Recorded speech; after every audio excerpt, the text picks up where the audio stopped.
이곳에 계신 도르게 모든 성도님들 환영하고 축복합니다. 오늘 주신 말씀 죽음 속에 나타나는 생명이라는 제목으로 아버지께서 깨닫게 하시는 귀한 시간 되시기를 예수 그리스도 이름으로 간절히 구하고 또 구합니다. 스탠퍼드 의대에서 평생 암 환자만 치유하시던 브라이언트 린이라는 교수님이 계십니다. 이 교수님이 암에 대해서는 그 누구보다 전문가고 치료했던 분인데 그조차도 그만 이제 폐암에 걸리게 된 겁니다.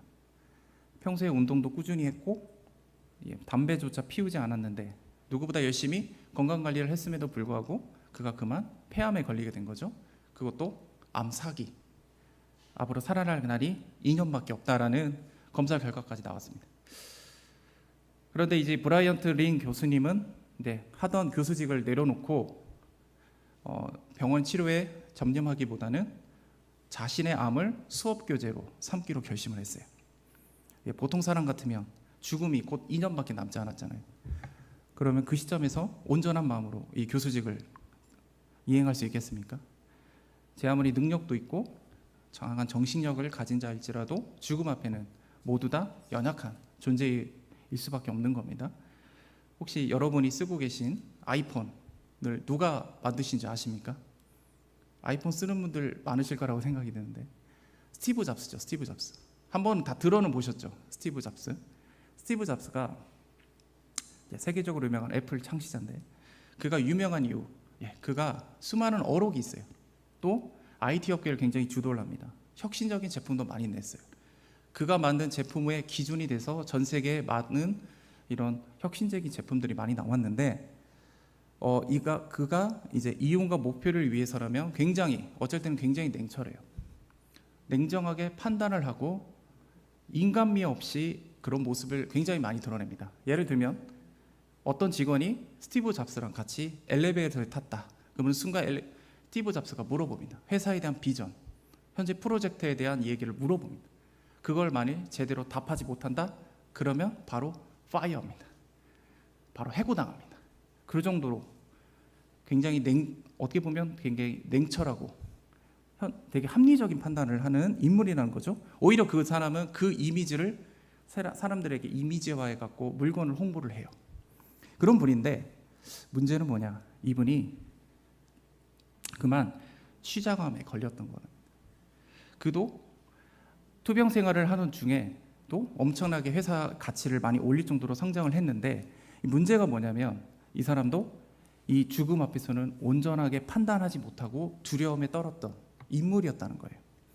그가 취장암 말기에는 결국 암 치료 때문에 회사의 대표직을 내려놓고 이제 치료에만 전념하다가 그만 암으로 인해서 세상을 떠나게 되거든요.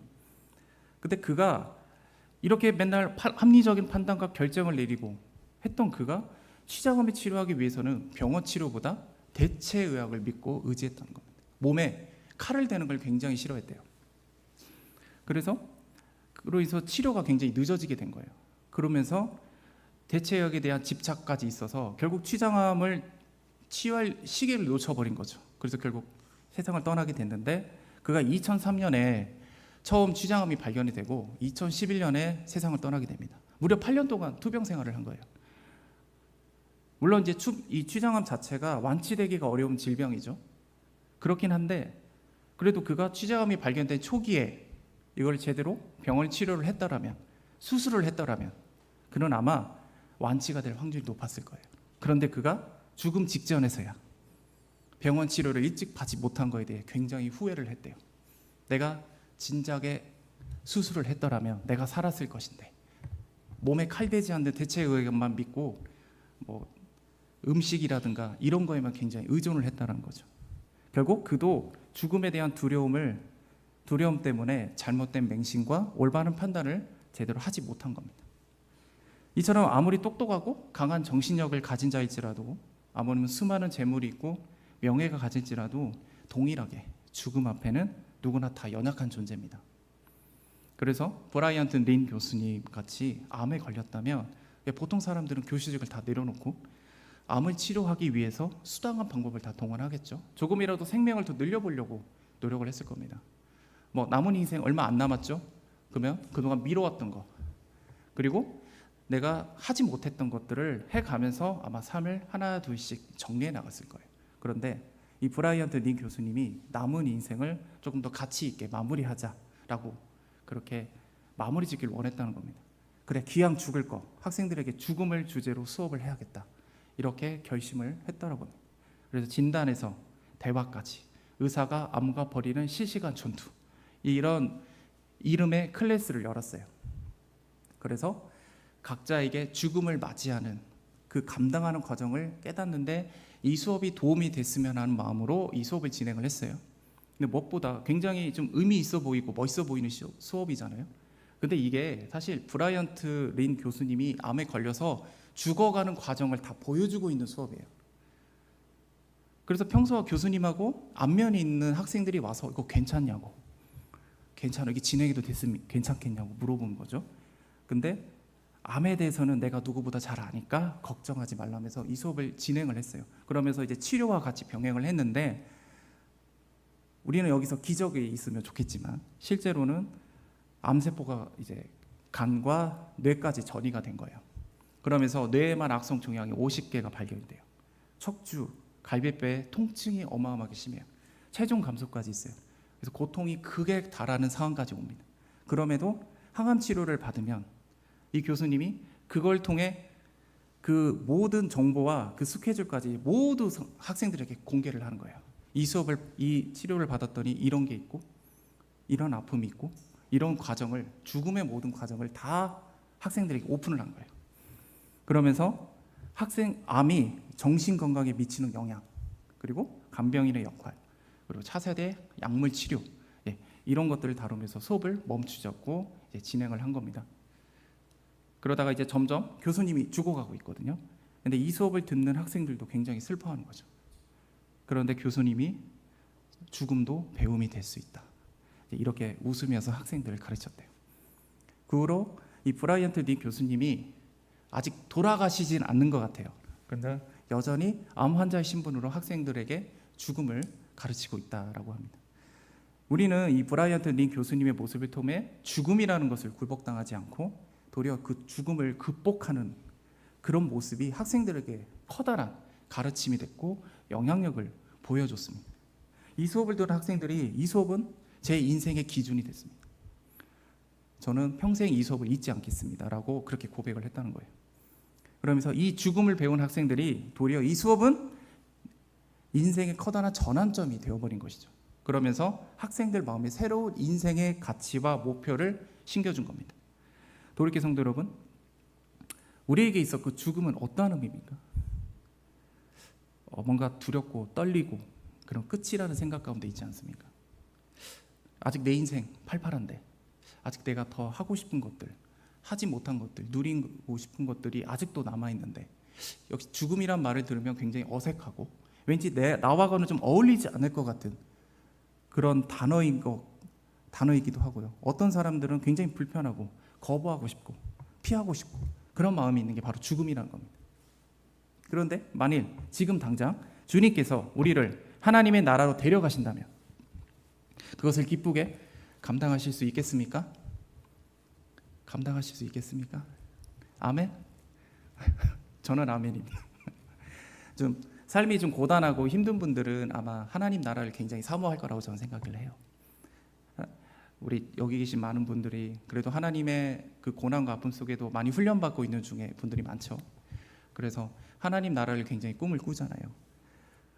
그런데 그리할지라도 우리가 하나님 나라에 가는 것이 거부감이 없을지라도 솔직히 죽음 앞에서는 누구나 굉장히 당당할 수 없고 두려움 없이 그걸 감당할 수 있는 분은 별로 없을 거라고 생각합니다. 제가 앞서 그 죽음이란 걸 말할 때 브라이언트 린 교수님 그리고 스티브 잡스를 좀 비교하면서 죽음에 대해서 어떻게 그걸 대했는가에 대해서 제가 말씀을 드렸지만, 사실 우리 또한 죽음 앞에서는 연약한 존재고, 특히 예수 그리스도의 은혜가 아니라면 우리는 여전히 죽음의 권세 아래 있었다는 것입니다. 그리고 그 영혼이 죽어 있었던 존재였다는 것을 믿으시길 원합니다. 우리가 겉으로는 살아있지만 속으로는 죽어 있던 존재였다는 거예요. 세상 사람들이 겉으로 보기에는 살아있으나 건강하고, 하지만 속은 죽어 있는 모습인 겁니다. 하지만 우리는 예수님의 은혜로 우리 안에 진정한 생명이 싹 텄다는 것이죠. 예수님이 지신 그 십자가가 우리에게 그 죽었던 영혼을 깨우셨고 참 생명을 부여하셨어요. 그분의 십자가를 믿는 자들은 죄사함의 은혜뿐 아니라 하나님과 우리 사이의 관계가 회복이 돼요. 그리고 주 안에서 우리가 새로운 존재가 태어나죠. 그리고 우리는 새 생명을 얻게 된다는 겁니다. 고린도후서 4장 14절에서 15절까지 말씀을 보면 주 예수께서 다시 살리시니가 예수와 함께 우리도 다시 살리사 너희와 함께 그 안에서 서게 하실 줄을 아노라. 이는 모든 것이 너희를 위함이니 모든 사람의 감사로 말미암아 은혜가 더하여 넘쳐서 하나님께 영광을 돌리게 하려 함이라. 이렇게 말씀하시죠. 우리가 부활하신 예수 그리스도를 믿을 때 그분을 살리신 하나님, 예수님을 살리신 분이 하나님이시잖아요. 하나님이 죽었던 우리의 영혼도 같이 살리신다고요. 예수님이 이 땅에 모든 죄를 짊어지시고 그 죄인으로서 그 십자가를 지셨어요. 그 십자가를 지시기 위해서 조롱, 멸시, 천대 그 모든 걸 감당하셨어요. 피 흘리셔야 됐고 살이 터지고 채찍 맞으시고 고난과 고통 가운데 죄인이라는 오명까지 뒤집어 쓰고 저주의 상징인 나무에 매달려 돌아가셨잖아요. 그리고 죄가 없으심에 부활하신다고요. 즉 예수님은 죄와 저주에서 승리하신 겁니다. 그리고 죽음의 권세를 굴복시키셨어요. 이기신 겁니다. 예수님은 그 죽음을 두려워하지 않으셨어요. 우리를 구원하시고 우리를 위해 그 십자가 지시는 것에 죽음을 절대 두려워하지 않으셨다고요. 그래서 그 십자가 지는 것을 주님은 묵묵하게 걸어가신 겁니다. 만일 십자가의 죽음만 있고 부활이 없다면요, 이 복음은 온전히 완성이 되는 게 아닙니다. 구원이 미완성이 돼요. 왜냐하면 구원의 진정한 목적은 바로 하나님께서 부활하신 예수 그리스도를 통해 우리와 영원히 함께 하시는 것이 목적이기 때문에, 단순히 죄사함으로 은혜를 입고 천국에 가는 게 구원의 목적이 아니고요, 죄사함의 은혜가 돼서 우리는 하나님의 것이 되는 거예요. 하나님의 관계가 열리고요, 그래서 주님께서 우리 안에 영원히 함께 하신다는 거예요. 그리고 우리는 단순히 그 죄사함의 은혜에 머무는 게 아니라 예수님처럼 바로 부활의 삶, 그 부활의 삶을 살아가는 것, 즉 하나님의 영광을 돌리는 삶을 살아가는 것이 바로 구원의 진정한 목적입니다. 그래서 하나님께서 예수 그리스도의 보혈을 통해 우리의 모든 죄를 정결케 하셨고, 그래서 하나님의 관계가 우리가 회복이 되고, 하나님 관계가 우리 끊어졌던 다리가 다시 새롭게 놓아지면 영원히 우리와 함께 하시기 위해서 보혜사 성령님을 우리에게 보내신다.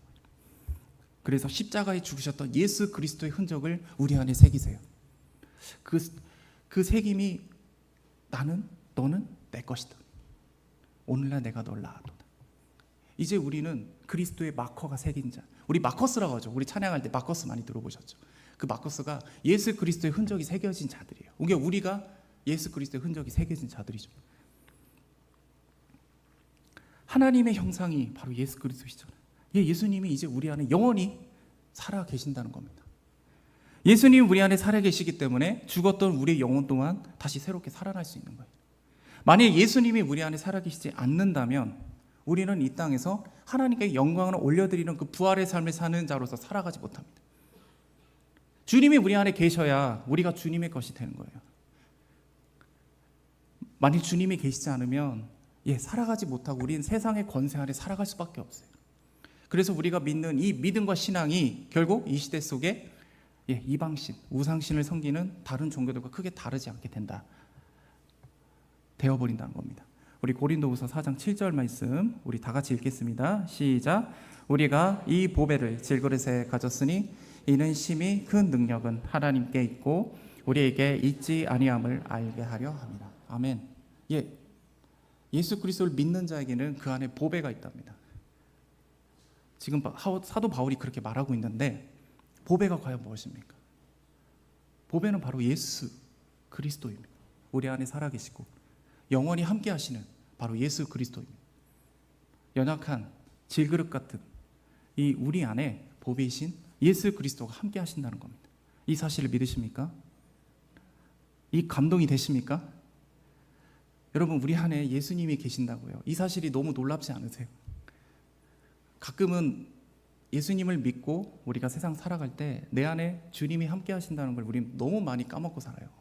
근데 우리는 이게 살아가면서 이게 얼마나 감동이 되고 얼마나 말이 안 되는 건지, 주님은 우리 안에 함께 하시려고 함께 할 수 없는 우리를 함께 할 수 있게 만들어 버리신 거예요. 주님의 십자가로. 그리고 우리 안에 그 살아계신 예수 그리스도가 부활하신 거예요. 평생 우리와 함께 하시겠대요. 그래서 내가 너희들을 통해 내가 영광을 받겠다. 이 사실이 우리 안에 온전히 깨달아지는 은혜가 있기를 원합니다.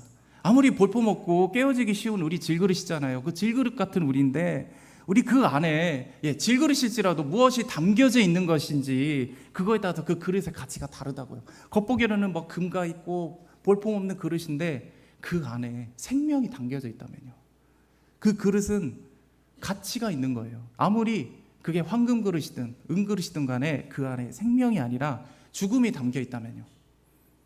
우리 어릴 적에 사극 같은 거 보면 사약 같은 거 내리죠. 그 사기 그릇에다가 이게 사약을 담아서 이렇게 주잖아요. 죄인한테.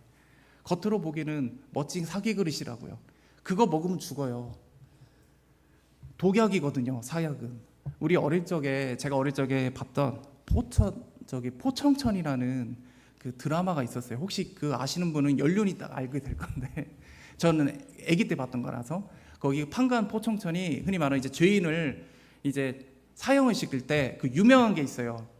작두를 대령하라 그래요.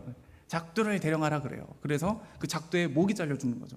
그런데 신분이 낮은 사람은 개작두라고 해서 이제 개작두를 갖고 온 거고 신분이 높은 사람은 용작두를 갖고 와요. 근데 제가 봤던 어릴 적에 기억나는 에피소드가 뭐냐면 이제 반란을 일으킨 거예요. 그러다가 이제 복정천이 사형을 선고하는데 그 반란을 일으킨 자가 나는 용작두에 죽겠다 하면서 용작두를 대령하라고 그래요. 나는 당당하게 높은 귀족의 신분으로 죽겠다 이거죠. 그러니까 포청천이 개작두를 대령하라 해서 결국 개작두에 죽습니다. 여러분 개작두에 죽든 용작두에 죽든 그게 무슨 상관이에요? 겉보기에는 용작두면 화려하고 개작두면 뭐 별로 안 좋습니까? 상관이 없어요. 어차피 다 똑같이 죽어요. 아무리 겉에 삐까 번쩍 해도 결국 죽음입니다. 그 안에 뭐가 담겨 있냐가 가장 중요한 겁니다. 그럼 우리 안에 무엇이 지금 가졌다고 말하고 있는 겁니까? 바로 세상과 죽음의 권세에 승리하셨고 하나님의 본체이시고 그 형상이 무엇보다 귀하고 값진 바로 참 생명이신 바로 예수 그리스도 그분의 보배가 우리 안에 있다고 지금 말하고 있는 거예요. 우리 보배를 담기에 우린 참 부족하다고요. 자격도 없다고요. 근데 이런 우리에게 하나님은 대가 없는 그 사랑으로 우리를 택하셨고 함께 하셔서 이제는 우리 안에 바로 예수 그리스도로 인해서 우리는 이 세상에서 그 누구보다 귀한 자, 값진 자가 됐다는 거예요. 이 사실을 우리 모두 믿으시길 원합니다. 지그릇 같은 내 인생, 지그릇 같은 내 모습을 보고 나는 이 땅에 자존감도 떨어지고 별것도 아니구나 이렇게 생각하지 마시고 우리 안에 예수 그리스도가 함께 하시는구나, 내가 누구를 담고 있구나, 그분을 담고 있구나라는 이 사실을 늘 기억하시며 살아가시길 원합니다. 그런데 우리 이런 보배를 담고 있는 우리들은 과연 어떠한 삶을 살고 계십니까? 지금 비록 질그릇 같고 연약하고 볼품없는 부족한 삶이잖아요. 하지만 나를 통해 영광 받으실 하나님을 기뻐하고 살아가고 계십니까? 아니면 내 안에 함께 하시는 예수님을 믿고 의지하고 세상의 그 어떤 고난과 아픔 속에 좌절하지 않고 부활하신 예수 그리스도의 증인으로서 이 땅에 하나님께 온전한 영광을 올려드리며 살고 계십니까? 그리고 이 세상의 그 무엇보다 비교할 수 없는 주님께서 부어주실 그 은혜, 그 축복, 그걸 기대하면서 살아가고 계십니까? 여러분, 믿는 자들은 믿은 대로 승리하는 겁니다. 하지만 패배자들은 걱정하는 대로 패배하는 겁니다. 이게 우리 안에 주께서 함께 하시는 자의 태도일 줄 믿습니다. 하지만 대부분의 사람들은 내 안에 보배이신 예수님을 증거하지 않아요. 드러내지 않습니다. 오늘 하루 주어진 십자가를 지는 것을 굉장히 외면하고 살아가는 경우가 많습니다. 왜냐하면 질그릇 같은 우리의 인생을 예수 그리스도를 통해서 금그릇, 은그릇이 되길 원하거든요. 하물며 하나님, 저는 그래도 금과 은은 좀 부담스러우니 동그릇이라도 좀 됐으면 좋겠습니다. 이게 바로 우리의 태도예요. 우리 안에 이 세상에 가장 귀하고 값진 보배가 있는데 우리는 우리의 인생이 예수님을 통해서 겉으로 보여지는 복받는 인생, 잘 먹고 잘 사는 인생, 누구보다 즐겁고 만족스러운 인생, 금과 은그릇이 되기를 기대하고 살아가고 있다는 거예요. 예수님을 통해서. 하지만 하나님은 우리에게 예수님처럼 생명의 삶, 구원의 삶, 그리고 부활의 삶을 약속하셨지 이 땅에서 능력 있게 사는 삶, 복된 삶, 즐겁고 만족스러운 삶, 이것을 약속하지 않으셨다는 것을 기억하시길 원합니다. 우리가 예수님과 함께 동고동락하고 따랐던 그 제자들조차 예수님이 잡혀서 십자가에 돌아가실 때까지 그들은 끝까지 예수님을 따르지 않았어요. 같이 그 십자가를 지고 가지도 않았습니다. 도리어 그들은 예수님을 부인하고 뿔뿔이 흩어집니다. 그것은 바로 예수님을 통해서 금그릇, 은그릇이 되고자 했던 저들의 마음이 있었기 때문이죠. 예수님이 지신 그 십자가의 진정한 의미를 그들은 깨달지 못했던 거예요. 그 보배가 얼마나 귀한 건지, 그리고 그게 얼마나 가치가 있다는지 그걸 알지 못했다는 겁니다. 그래서 제 아무리 예수님이 부활하셨잖아요. 그래서 그들 앞에 나타나잖아요. 그런데 부활하신 예수님을 그들이 보고 그들이 순간 변화되었습니까? 아닙니다. 물론 기쁘죠. 다시 살아오셨다. 내 예수님이 다시 살아오셨다. 하지만 그들의 눈에는 예수님은 나를 금그릇으로, 은그릇으로 만들어 주실 분, 로마의 압제로부터 왕이 되실 분. 그런데 이분은 무기력하게 십자가에서 죽은 메시아, 그냥 그렇게밖에 안 보이는 거예요. 그래서 그들이 갈릴리로 가겠다라고 베드로랑 요한이랑 그렇게 가잖아요. 물론 예수님이 나는 갈릴리로 가겠다고 이미 말씀을 하셨기 때문에 그게 기억난 것도 있지만 그들의 태도는 나는 다시 예전으로 돌아가겠습니다, 이런 모습도 있죠. 그런데 이런 모습을 제가 다른 말로 표현합니다. 아니, 예수님을 믿는다는데 왜 여전히 너희 삶은 그 모양 그 꼴이야? 하나님의 언약이 있다는데 도대체 그 언약은 언제 이루어질 거야? 이제 이렇게 말하는 것과 같은 거예요. 바울을 공격했던 이들의 논리가 바로 이겁니다. 바울은 예수님을 만나서 회심을 하잖아요. 그리고 주로 이방인을 대상으로 복음을 전했죠. 하지만 이방인들 그리고 유대인들 눈에는 보기에는 이 바울의 모습이 볼품도 없고요, 부족하고요, 질그릇 같은 그런 모습이라고요. 고난과 아픔 속에 살아가는 바울의 모습을 보고 그들이 기대했던 위대한 신의 축복을 받는 자의 모습이구나라고 생각을 하지 않았다고요. 바울이 어떤 자입니까? 그는 그 당시 가장 최고의 학부에서 공부했던 자예요. 율법과 말씀에 누구보다 능통했던 자예요. 그리고 로마 시민권이 있다는 건 그만큼 그의 집안이 정말 괜찮은 집안이었다는 거예요. 근데 그가 예수 그리스도를 믿고 모든 걸 다 버린 거예요. 그러면서 수많은 사람에게 복음을 전하는 과정에서 매를 맞고 도망다니고 고통당하고 고난 속에 살았어요. 그의 모습이 어땠을까요? 꾀지지했겠죠. 겉으로 보이지기로는 예수님의 복음을 전하고 예수님은 살아계시다는데 나보다 당신이 먼저 구원받아야겠습니다, 이렇게 말하는 사람이 얼마나 많았겠어요. 물론 하나님이 예비하신 자들은 그 복음이 그들의 마음속에 파고들었죠. 주님이 역사하시죠. 그러니까 복음을 듣고 역사는 하나님의 은혜죠. 우리 겉으로 드러난 우리의 힘과 능으로 되는 것이 아니죠. 아무리 말씀을 조리 있게 할지라도 그걸 듣고 안 듣고는 하나님의 은혜예요. 우리가 마음을 열어 하나님을 보지 않으면 안 되겠죠. 바로 질그릇 같은 우리들의 모습을 하나님이 우리 사용하시는 거예요. 겉보기에는 은그릇이 되면 좋잖아요. 하나님을 믿었더니, 예수님을 믿었더니 막 복을 많이 받네. 우리 보통 이게 막 이런 자리에 올라와서 간증 같은 거 많이 하는데 제가 간증을 되게 싫어해요. 간증하면 제가 하나님을 믿었더니 어려움이 해결됐습니다, 와 당신들도 열심히 믿으십시오, 와 이러잖아요. 너무 싫어요. 제가 너무 힘들었는데 내가 주님을 바라보려고 발버둥 치는 과정에 주님이 나를 만나주셨습니다, 이게 진정한 간증이죠. 막 재산이 늘어났습니다, 명예가 회복이 됐습니다, 이런 간증들 하죠. 그렇게 금그릇이 되고 은그릇이 돼서 이러면 하나님이 역사하시는구나, 이렇게 복음 전하는 분 많아요. 아니라 이 질그릇 같은 우리를 주님이 잡으셔서 역사하시는 것이 바로 진정한 주님의 역사죠. 우리가 겉으로 보여지는 인생을 보고 복을 받았다, 복을 받지 않았다, 그렇게 평가를 많이 합니다. 금그릇이든 은그릇이 되면 하나님께 축복받았다고 생각을 해요. 고린도후서 1장 8절에서 9절에서 이렇게 말합니다. 형제들아, 우리가 아시아에서 당한 환난을 너희가 알지 못하기를 원치 아니하노니 힘에 지나도록 심한 고생을 받아 살 소망까지 끊어지고 우리 마을에 상형 성교 받은 줄 알았으니 이는 우리로 자기를 의뢰하지 말고 오직 죽은 자를 다시 살리시는 하나님만 의뢰하게 하심이라. 아멘. 예수 그리스도라는 보배를 가진 이들에게도 살소망이 끊어질 것 같은 사형 선고를 받을 것 같은 그런 고난과 고통이 있다고요. 예수님 믿는다고 고난과 고통이 없을 수는 없잖아요.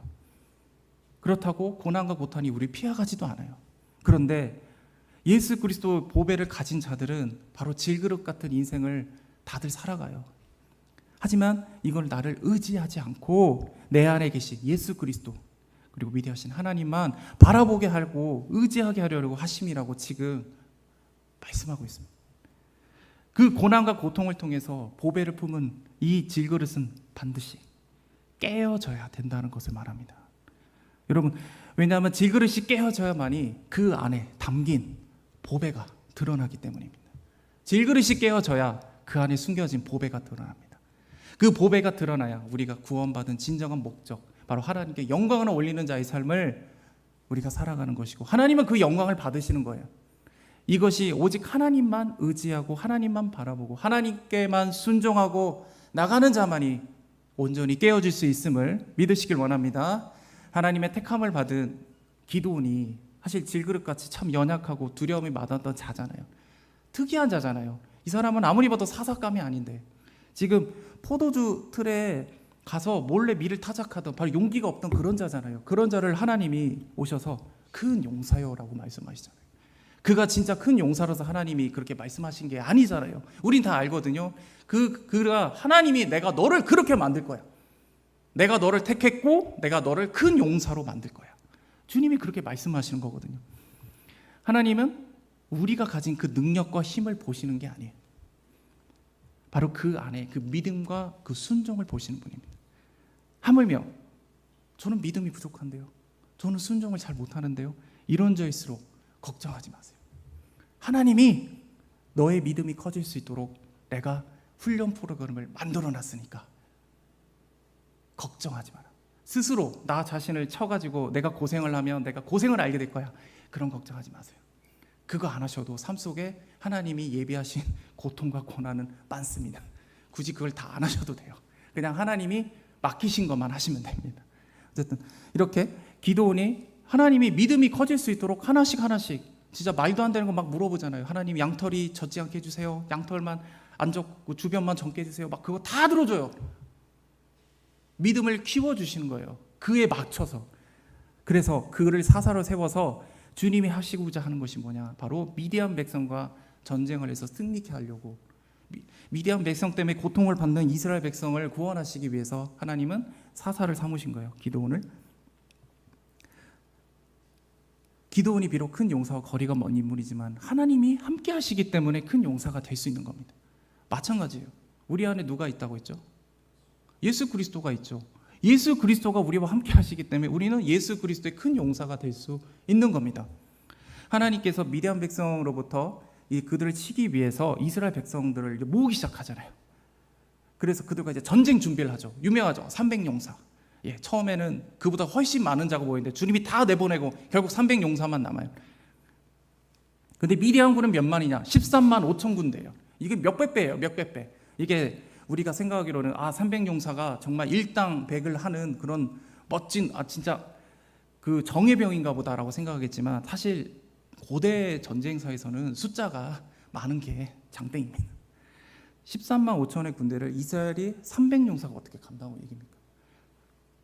제 아무리 최후에 결사되고 용사라 할지라도 현실적으로 이 숫자로는 이길 수가 없어요. 그런데 하나님은 300용사만 남겨요. 그리고 구원은 숫자에 있는 게 아니라 하나님께 있다. 오직 하나님만 의지하게 하시려고 일부러 그렇게 하신 거예요. 만일 하나님이 그냥 300용사가 아니라 기드온 너 혼자 싸워라 해도 하나님이 하시면 이깁니다. 하나님이 그들에게 요구한 건 바로 믿음과 순종이기 때문이죠. 우리 날이 어두워졌어요. 전쟁 중에 지금 진영을 치고 있는데 기드온하고 300용사가 미디안 진영에 몰래 갑니다. 그리고 항아리 속에 횃불을 넣고 갑니다. 그리고 그 안에 몰래 잠입해서 순간 항아리를 팍 깨트립니다. 그러니까 횃불이 확 드러나죠. 그러면서 감추었던 횃불이 확 드러나니까 순간 나팔을 붑니다. 나팔을 불고 그러니까 기습적으로 공격이 시작되는 거예요. 그렇게 되니까 갑자기 잠에서 깬 미디안 백성들이 어둠 속에서 갑자기 항아리 깨진 소리가 땡 들리고 막 나팔이 불고 막 불빛이 횃불이 막 드러나니까 막 순간 혼란에 빠지는 거예요. 그래서 순간 같은 병끼리 보이지도 않으니까 막 싸우고 그러다가 우리가 패배했나 보다 라는 두려움에 빠져서 결국 도주를 해요. 그러면서 결국 이 전쟁은 이스라엘의 승리로 끝나게 됩니다. 이 전쟁의 승리의 비결이 무엇일까요? 항아리가 깨졌죠. 횃불이 드러나요. 미디안 스스로 무너졌다는 거예요. 항아리가 깨지는 소리가 마치 창과 칼이 딱 이렇게 쨍쨍 하는 소리와 비슷하다고 하죠. 게다가 횃불이 딱 드러나니까 저들이 순간 이 숫자를 제대로 분간을 못해요. 막 불빛이 팍 오니까 순간 놀란 거죠. 그래서 수많은 군대가 왔나 보다 생각해서 그들 스스로 무너져 버린 겁니다. 도리교회 성도 여러분, 우리는 주님 앞에 깨어져야 됩니다. 그래야만이 질그릇 속에 담긴 이 보배가 드러나는 겁니다. 이스라엘이 미디안의 전쟁에 승리할 수 있는 비결은 하나님만 믿고 그 뜻에 순종해서 바로 이 항아리를 깨뜨렸기 때문이에요. 그리고 그 깨뜨리자 횃불이 드러납니다. 이 말도 안 되는 방법을 이스라엘은 미디안의 전쟁에서 승리할 수 있었어요. 우리들도 마찬가지. 우리들도 깨어져야 될 우리가 깨어져야 이 전쟁에서 우리가 승리할 줄 믿습니다. 그래서 예수님이 살아계심을 증거하고 하나님께서 영광 받으실 줄 믿습니다. 그래서 하나님은 고난 과정 속에 깨어진 자들을 사용하시는 겁니다.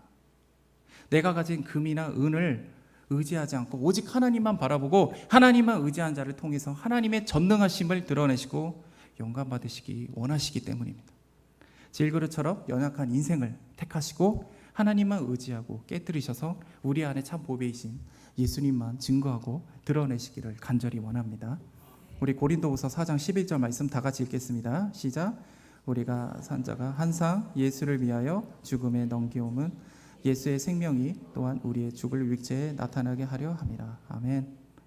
하나님께 영광 받으실 수 있도록 우리 질그릇이 깨져야 깨어져야 보배가 드러난다. 우리가 이런 말을 했죠. 우리가 깨어진다는 건 곧 우리가 죽는다는 것을 의미합니다. 우리에게 생명을 주신 예수님을 위해서 내가 죽는다는 것을 말합니다. 내 안에 사시는 예수 그리스도를 위해서 내가 죽어지는 것을 말합니다. 내가 죽으려면 내 안에 계신 분이 어떤 분인지 여러분은 깨달으셔야 돼요. 여러분, 내 자식이, 내 부모가 죽을 위기에 처하면 자신의 생명마저 내놓으려고 구하려 하지 않겠습니까? 마찬가지입니다. 우리 안에 그분이 계세요. 나를 위해 죽으신 분, 나를 위해 목숨 건 분, 나를 새로운 생명을 주신 분, 나를 하나님의 자녀로 만드신 분. 그런데 우리는 그분을 위해 죽으려고 하지 않아요. 그분을 위해 깨어지려고 하지 않아요. 빌립보서 1장 22절에 내 안에 사는 이는 그리스도니 죽는 것도 유익함이라 이렇게 말씀하세요. 내 안에 계시는 분이 예수 그리스도인데 그 귀한 보배를 깨닫는 자만이 매일 십자가 앞에 나를 내려놓고 죽을 수 있다는 거예요. 우리 어떻게 하면 죽을 수 있을까요? 매일매일 고민하죠. 여러 가지 방법이 있어요. 매일 아침 새벽에 기도를 하고 말씀을 읽고 금식을 하면 내가 죽어질까? 말씀드렸지만 우리 힘으로는 우리 스스로를 죽일 수가 없어요. 그러면 주님을 의지해야 되거든요. 방법은 하나예요. 예수님이 누구신지를 알면 돼요. 그분이 우리 안에 살아계시는구나. 그분이 나를 위해 죽으셨구나. 그것을 깨닫는 자가 아버지 앞에 나를 목숨을 내어드리는 거예요. 그래야 하나님, 내 안에 계신 주님이 드러나는 겁니다. 평생 자기 자신만을 위해 살았던 삼손이 마지막으로 하나님의 영광을 위해서 자기가 죽습니다. 하나님이 주신 그 능력이 어마어마하죠. 수많은 그 블레셋 사람들을 쳐서 죽이잖아요. 그렇지만 그는 자기의 욕망과 야망을 이루기 위해서만 살았던 자예요. 그렇던 그가 마지막 머리카락 속에 머리카락에 삭도를 대지 말라는 그 나시린의 계명을 어기잖아요. 그리고 그가 잡히고 두 눈이 뽑히고 맷돌을 평생 돌아요. 그런데 나중에 머리가 자라요. 그걸 보고 머리가 자라서 힘이 다시 돌아오구나. 아니에요. 그가 회개를 했어요. 하나님 앞에. 하나님 용서하십시오. 그리고 나서 그가 다곤 신전으로 끌려가서 사람들의 그 조롱거리가 됐을 때 하나님 제게 마지막으로 힘을 주십시오. 제가 이제껏 살았던 저희 삶을 회개합니다. 이제는 평생 내가 나를 위해서 내가 살고자 살아왔으나 이젠 내가 죽겠습니다. 주님 앞에 내가 죽겠습니다. 저들을 모두 멸하십시오. 그리고 두 기둥을 무너뜨리잖아요. 그러자 그곳에 있던 블레셋에 있던 수많은 사람이 한 번에 몰살당하죠. 이전까지 그가 몰살했던 사람보다 더 많은 사람들이 한 번에 죽었다라고 나옵니다. 여러분 과연 어떤 모습 가운데 있습니까? 여전히 주님의 언약에 의심이 되고 예수님이 전능하시고 위대하신 분인데 능치 못한 분임을 믿지 못하고 계시지 않으십니까? 나 자신을 부인하고 오늘 하루의 십자가를 지기보다는 그저 내 문제 이런 어려움만 토로하고 해결되기만을 바라고 계신다면 우리는 그 신앙을 다시 십자가 앞에 내려놓고 다시 점검해 보시기를 원합니다. 예수님이 지신 그 십자가, 그리고 내 안에 계신 예수님이 얼마나 가치가 있는 보배라는 것을 진정으로 깨닫는 이 시간 되기를 간절히 원합니다. 그리고 질그로 속에 담긴 그 보배, 그 가치를 깨닫는 자들이 지금 내 삶이 죽을 것 같고 고통스럽고 사형 선고 받은 것 같은 이런 상이라 할지라도 절대 좌절하고 낙담하지 않습니다. 쓰러질지라도 일어납니다. 기어서라도 걸어갑니다. 왜냐? 내 안에 주님이 계시니까. 지금은 주님이 침묵하시지만 분명히 하나님이 일하고 계실 거예요. 그게 믿어지는 겁니다. 내 안에 주님이 안 계시면 하나님께 열심히 노력을 해서 나를 도와주시겠지, 그게 아니에요. 다 보고 계신단 말이에요. 우리의 마음을 다 알고 계신다. 당장 미래가 또 어둡죠. 불투명할지라도 그분의 약속을, 언약을 믿고 하루하루 주어가는, 이 십자가를 지고 가는, 그렇게 해서 예수 그리스도를 따라가는 도리교회 모든 성도인 되시기를 원합니다. 우리 안에 있는 그 보배이신 예수님을 온전히 깨달으시고 주님만 바라보고 주님만 높이고 힘들고 고통스러울지라도 나를 의지함이 아니 하나님만 의지하고 가게 하심이라. 내가 깨어지고 내가 죽어져서 하나님께 온전히 영광을 높여드리는 우리 도리교회 모든 성도님 되시기를 예수님의 이름으로 간절히 구합니다. 기도하겠습니다.